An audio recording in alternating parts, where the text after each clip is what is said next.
नमस्कार दोस्तों, कदम के आज की वीडियो में आप सभी का स्वागत है। तो कल से हमने देवनागरी लिपि पढ़ना शुरू किया था और देवनागरी लिपि की विशेषताएं, देवनागरी लिपि का विकास, ये जो टॉपिक्स हैं ये हम कल कर चुके थे।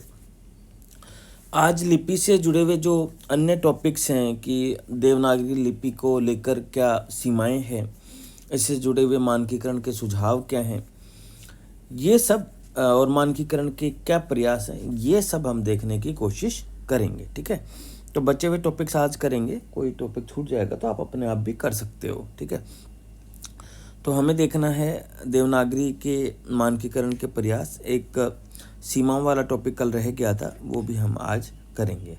चलिए एक करके के टॉपिक ख़त्म करते हैं। देखिए, पहले सीमा ही देखते हैं कि इन ठीक है, कल हमने विशेषताओं को पढ़ा कि देवनागरी लिपि जो है एक वैज्ञानिक लिपि है। इसमें ऐसी विशेषताएं समाहित हैं कि ये इसको एक आसान लिपि के रूप में स्थापित करता है। लेकिन कुछ लोगों का आक्षेप कह लीजिए या कुछ ऐसी समस्याएं कह लीजिए जिनके चलते देवनागरी पर कुछ सीमाओं के आरोप भी लगते हैं कि ये कमियां देवनागरी में देखने को मिलती हैं।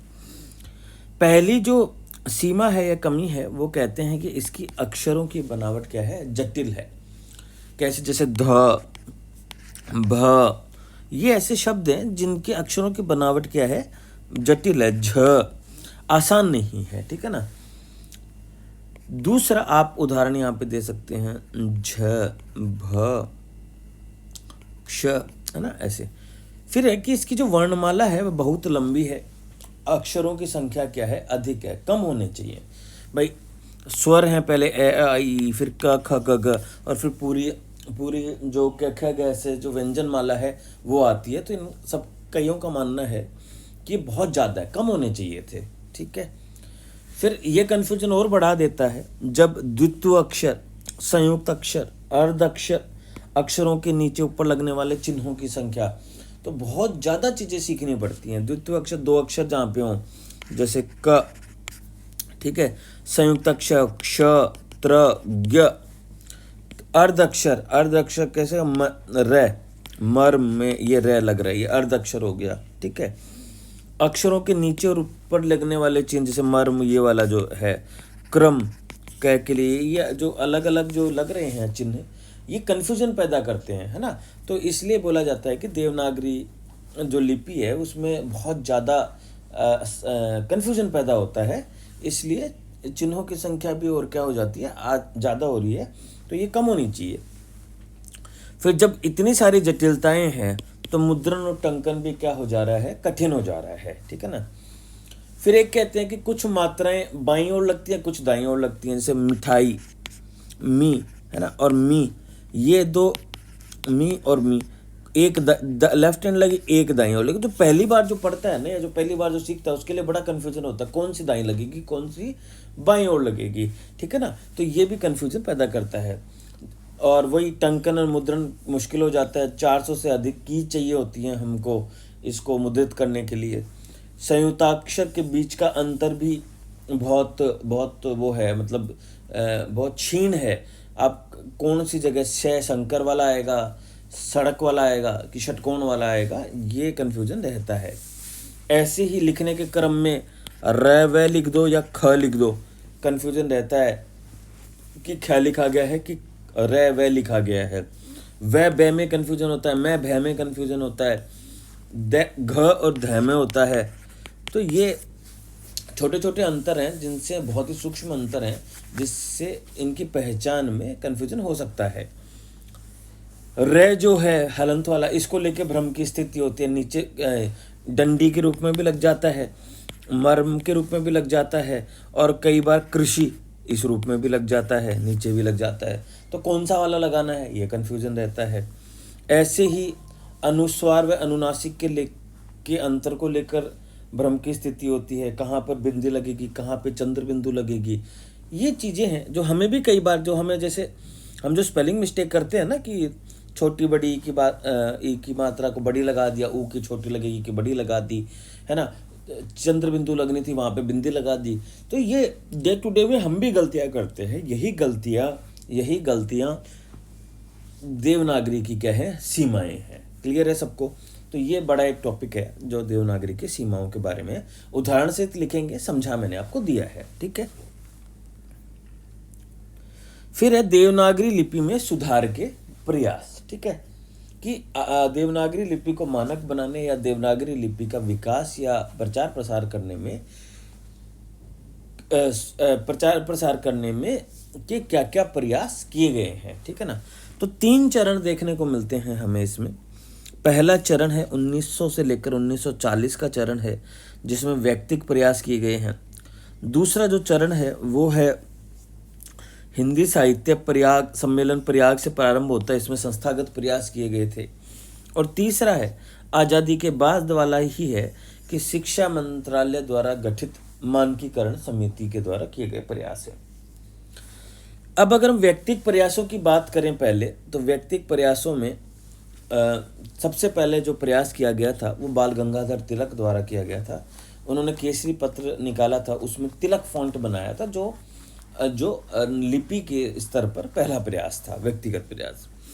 फिर शारदा चरण मित्र थे, इन्होंने क्या किया, एक लिपि विस्तार परिषद की स्थापना की। इसका उद्देश्य था सभी भाषाओं के लिए एक ही लिपि बनाना, और इस प्रकार इन्होंने देवनागरी में सुधार किया।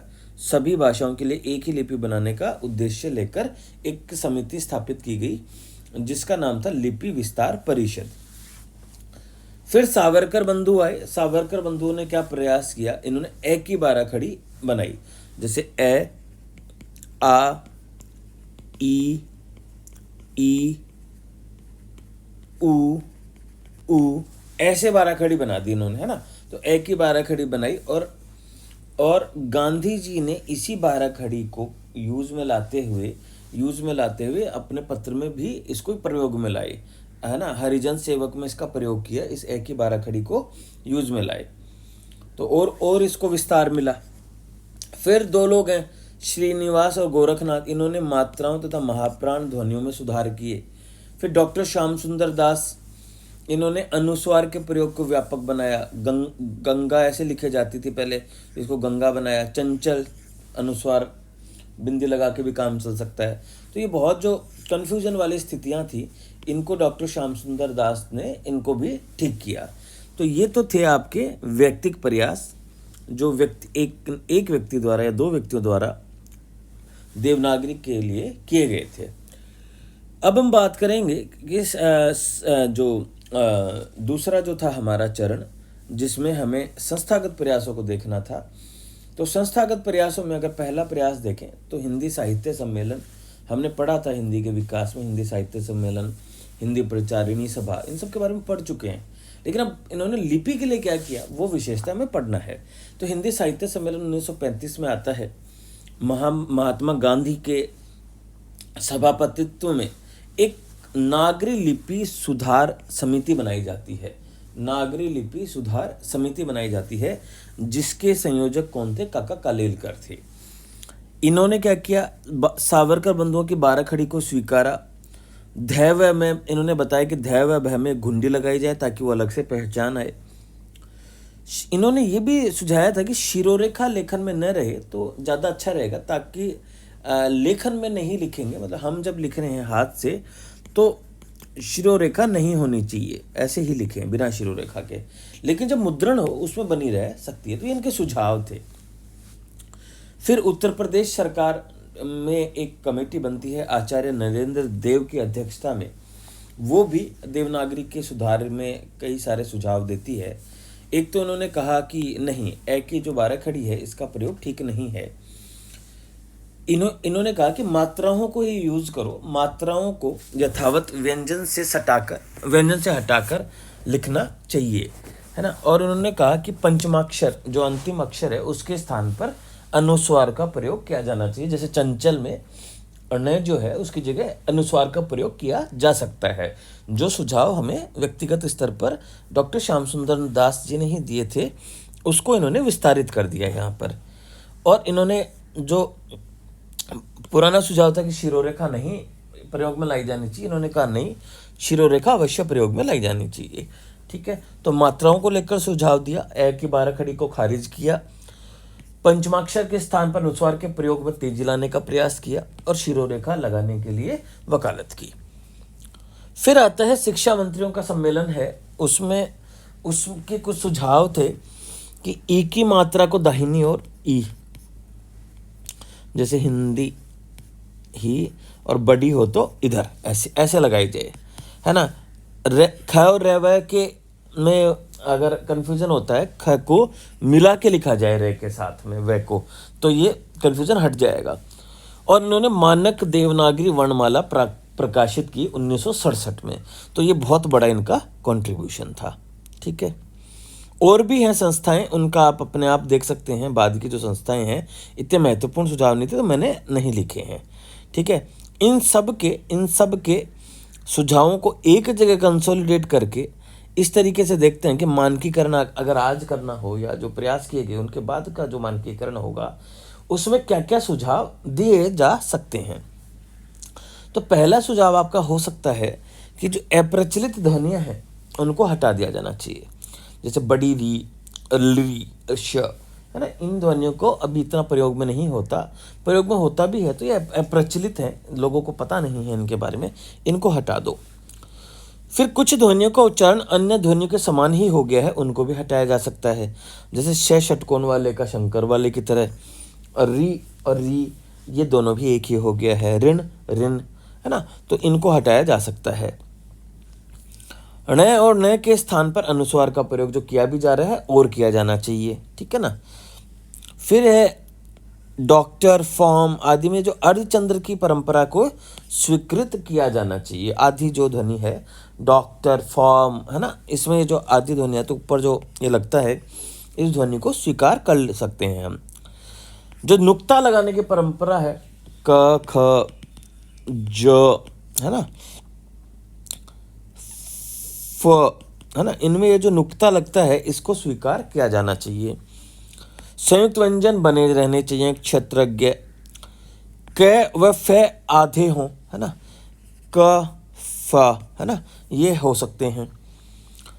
र का पहला व्यंजन हो तो रेफ का ही प्रयोग करना चाहिए, जैसे धर्म।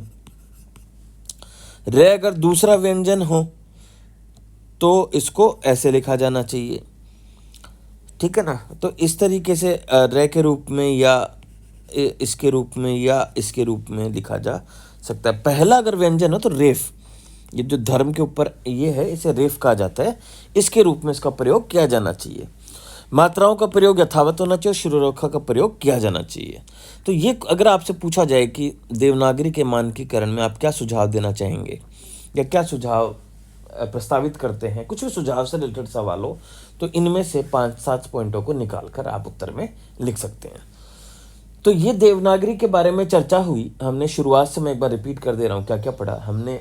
लिपि क्या होती है वो पढ़ा, लिपि का विकास कैसे होता है ये पढ़ा, फिर देवनागरी का इतिहास पढ़ा, उसके बाद में देवनागरी का विकास पढ़ा कि किस रूप में हुआ, फिर देवनागरी का नामकरण पढ़ा, उसके बाद में हमने आदर्श लिपि की विशेषताएं पढ़ी, आदर्श लिपि के रूप में देवनागरी की विशेषताएं पढ़ी, वैज्ञानिकता पढ़ी, फिर उसकी सीमाएं पढ़ी और इसके मानकीकरण में किए गए विभिन्न प्रयासों की चर्चा की और आखिर में हमने इससे जुड़े हुए सुझाव पढ़े।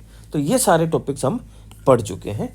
इतना काफ़ी है देवनागरी के बारे में। कुछ कमी रह जाएगी तो उसको दोबारा अपन देख सकते हैं, दोबारा कोई वीडियो में मैं आपको चर्चा कर दूंगा अगर आपको लगता है कोई टॉपिक रह गया तो।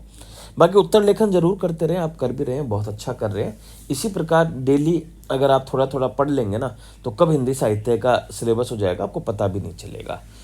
तो चलिए आज यहीं पर विराम लेते हैं और कल हम जो तकनीकी विकास है उसके बारे में चर्चा शुरू करेंगे। कल 2 दिन है तो हो सकता है एक ही वीडियो कंबाइन है या अलग अलग है, वो देख लेंगे, पर कल से हम हिंदी का तकनीकी विकास पढ़ेंगे। तो आज के लिए बस इतना ही। बहुत बहुत धन्यवाद।